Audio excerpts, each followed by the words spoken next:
चौमुखी विकास के लिए जो माननीय मुख्यमंत्री योगी आदित्यनाथ जी ने किया है, मैं उसकी भूरी भूरी प्रशंसा भी करता हूं। और जो प्रयागराज में भव्य व दिव्य महाकुंभ का आयोजन किया गया है, वो वास्तव में 56 करोड़ लोगों की आस्था से जुड़ा है। क्योंकि मैं प्रयागराज से आता हूं और वो मेरी जन्मभूमि भी है, तो इसलिए इस महाकुंभ में लोगों की सेवा करने का भी मुझे अवसर मिला।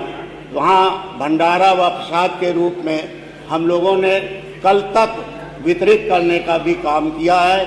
ये हम लोगों का सौभाग्य है।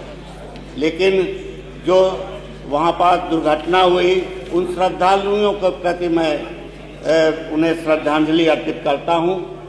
और मैं थोड़ा सा अपने विधानसभा 12/264 प्रयागराज के लिए आपसे निवेदन के साथ ये कहना चाहता हूँ कि मेरे विधानसभा में एक बुंदेला नाला है, जिस पर 3 जिले प्रभावित हैं। उसमें प्रयागराज, कौशाम्बी और चित्रकूट। अगर वो बुंदेला नाला पर पुल बन जाए, पक्का पुल बन जाए, तो निश्चित रूप से 50-60 किलोमीटर का आवागमन में बहुत सुविधा हो जाएगी। इसी प्रकार हमारे यहाँ प्रतापपुर में वहाँ पास पीपे का पुल है।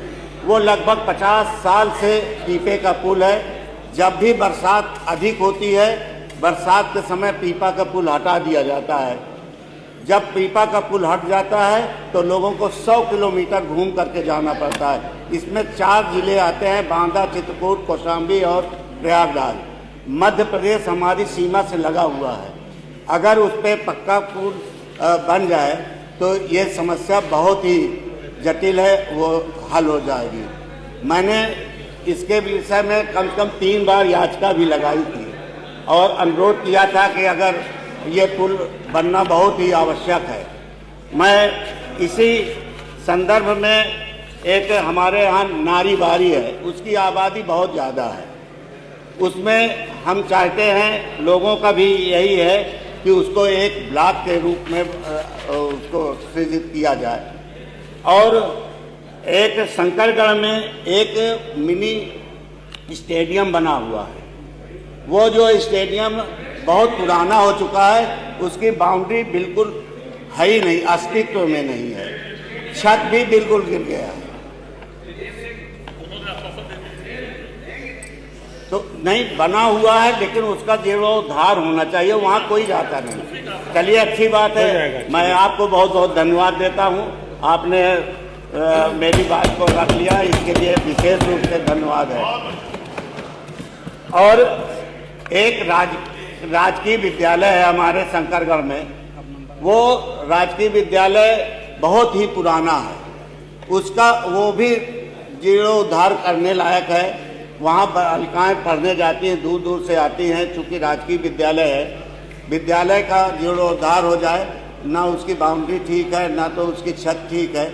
अगर उस पर भी कृपा हो जाए तो हम लोगों के लिए और मेरे विधानसभा में एक नई चीज़ हो जाएगी।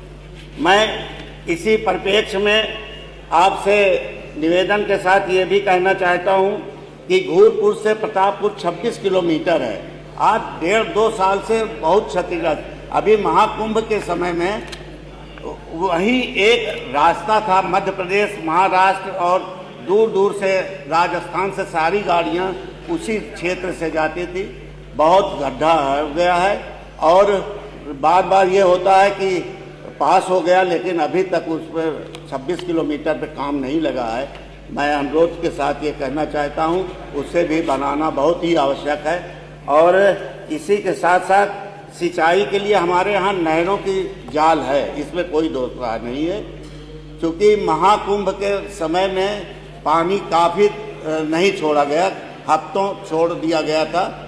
और पानी न होने के कारण तेल तक पानी नहीं पहुंचा, तो किसानों का बहुत ज़्यादा वहाँ पास परेशानी हो रही है। मैं आपसे अनुरोध के साथ ये कहना चाहता हूँ कि अगर वहाँ तेल तक पानी पहुँच जाए तो किसानों की काफ़ी हजारों एकड़ ज़मीन वो बढ़िया हो जाएगी और किसान सुखमय हो जाएंगे।